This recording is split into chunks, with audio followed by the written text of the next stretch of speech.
Vendredi 3 février 2023, Faire face à la dette.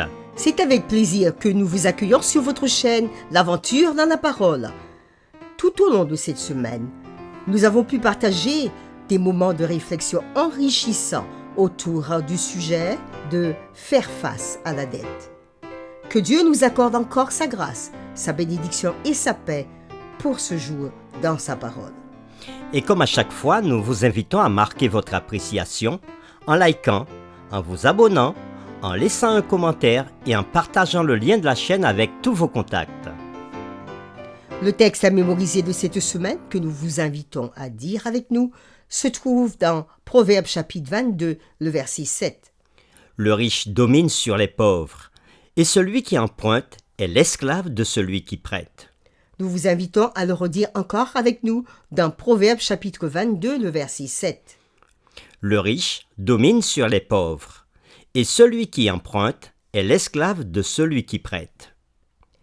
Quelles sont les sources possibles d'endettement? Y a-t-il des dettes évitables et des dettes justifiables? Pourquoi la dette est-elle presque un fléau international à tous les niveaux, personnel, institutionnel et gouvernemental? Et cette semaine, nous avons commencé à y répondre avec la séquence du samedi 28 janvier, où nous avons fait une introduction à toute cette semaine d'études. Et le dimanche 29 janvier, nous avons parlé des problèmes d'endettement. Puis, le lundi 30 janvier, nous avons vu le sujet suivre les conseils de Dieu. Et le mardi 31 janvier, comment sortir de la dette? Le mercredi 1er février, caution et combine d'enrichissement rapide. Et le jeudi 2 février, délai et conditions d'emprunt. Et aujourd'hui, nous poursuivons avec quelques réflexions avancées. Nous voulons vous laisser quelques conseils pour pouvoir sortir des dettes. Premièrement, demandez de l'aide. Deuxièmement, épargnez. Et troisièmement, faites un budget. Passons ensemble ces trois conseils. Le premier conseil, c'est demander de l'aide. Oui, sollicitez des conseils auprès de vos amis, auprès de professionnels.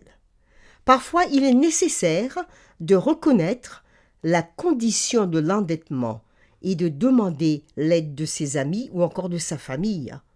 Un traitement doit être recherché en cas d'endettement causé par un trouble psychologique peut-être. Si tel est le cas, il pourrait être utile de demander l'aide spirituelle de son pasteur, des membres de sa famille ou de ses amis de confiance. Demander un soutien amical dans ce processus peut alléger le fardeau et encourager la décision de résoudre le problème.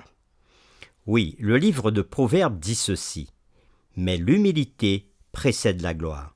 Oui, n'ayez pas honte de demander de l'aide, parce que Dieu peut, à l'aide de professionnels ou des amis ou des membres de notre famille, nous aider à sortir de nos difficultés. L'écrivain Ellen G. White dira ceci dans le livre Témoignages pour l'Église, volume 3, à la page 437.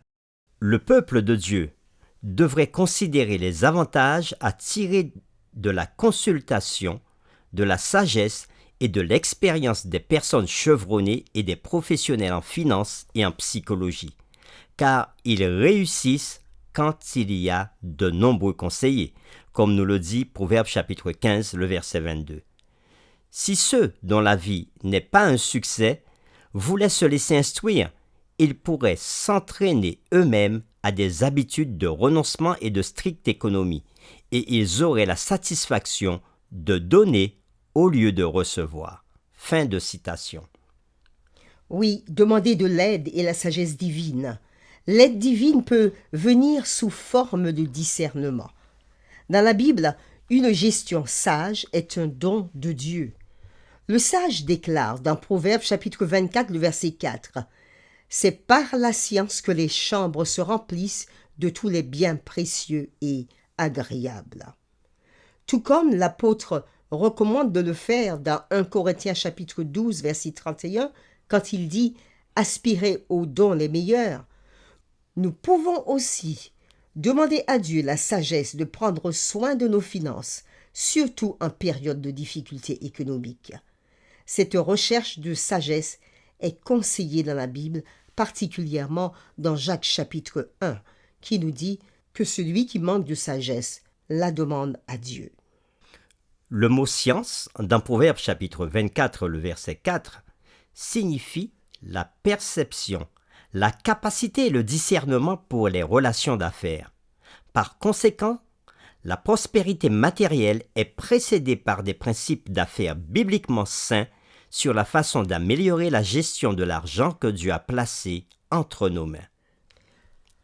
Un deuxième point que nous voulons considérer, c'est épargner. Ce que les conseils inspirés disent à propos de l'épargne, nous le trouvons dans le livre Conseil à l'économe à la page 282 de l'auteur Ellen G. White. Il est dit: Soyez comme la fourmi qui, en été, prépare sa nourriture pour l'hiver. Mettez toujours de l'argent de côté pour votre épargne. Incluez dans le budget un pourcentage régulier consacré à cet effet.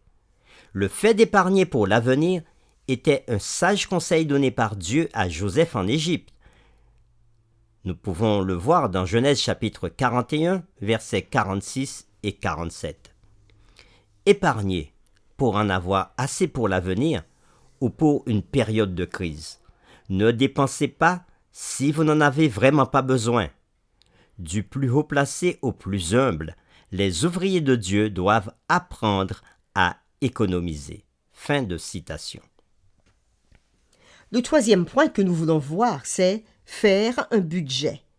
Jésus lui-même nous laisse un conseil dans Luc chapitre 14, le verset 28 à 30. Il dit: Car lequel de vous, s'il veut bâtir une tour, ne s'assied d'abord pour calculer la dépense et voir s'il a de quoi terminer, de peur qu'après avoir posé les fondements, il ne puisse l'achever, et que tous ceux qui le verront ne se mettent à le railler en disant: Cet homme a commencé à bâtir et il n'a pu achever. Fin de la lecture.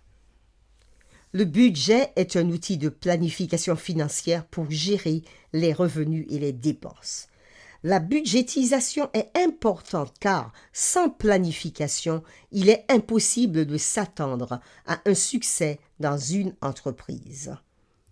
Dans le livre Foyer chrétien de l'auteur Ellen G. White, à la page 361, nous pouvons lire ceci: Vous devez surveiller vos dépenses pour qu'elles ne dépassent pas vos recettes.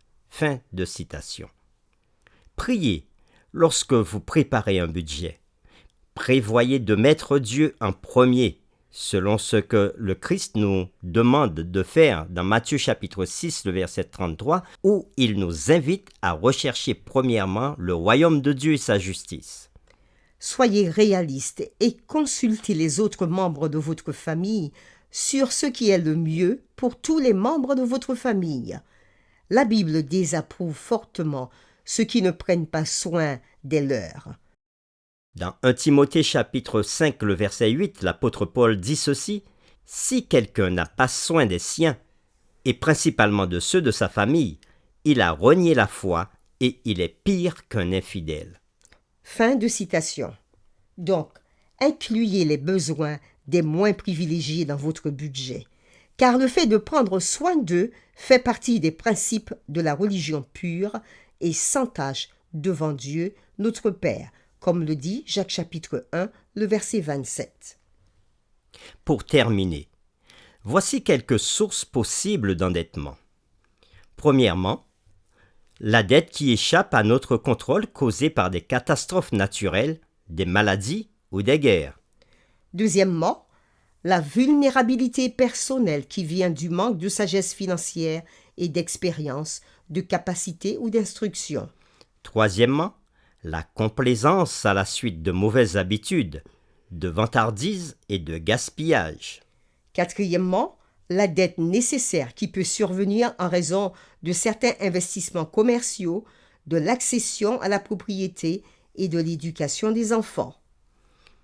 Compte tenu des points ci-dessus, discutez en famille, amis ou communauté de foi quelles sont les dettes évitables et celles justifiables. Et dites pourquoi. La série numéro 5 sur faire face à la dette est terminée. Nous vous convions à poursuivre avec nous la série numéro 6. Amasser un trésor au ciel. Nous vous invitons à prier avec nous. Seigneur, nous te louons et t'exaltons pour tes bienfaits envers nous chaque jour. Tu nous as enseigné cette semaine et nous avons cité entre autres 3 raisons principales pour lesquelles les gens éprouvent ou se retrouvent en difficulté financière. Et l'amour du monde peut être si fort que les gens s'endettent afin, comme ils espèrent, satisfaire à cet amour du monde. Et parce que la dette est l'un des pièges que Satan tend aux âmes, tu veux voir tes enfants s'endettent et tu nous donnes des conseils qui nous conduiront à la liberté financière par le biais de ta parole. Alors que nous pouvons ou que nous pourrions contracter des dettes, tu nous donnes par l'intermédiaire d'un spécialiste dans la gestion des solutions pour nous en sortir en suivant des plans. Tu nous as, de même, enseigné sur la caution, sur les possibilités d'enrichissement rapide qui peuvent nous nuire et détruire nos relations avec les autres.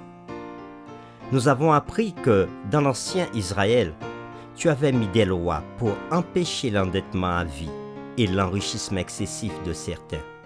Et aujourd'hui, vu que la situation économique est de plus en plus difficile dans la plupart des pays, si nous sommes obligés de faire un prêt, le conseil nous est donné de trouver les meilleurs taux dans nos recherches pour faire ces emprunts et de pouvoir les rembourser diligemment.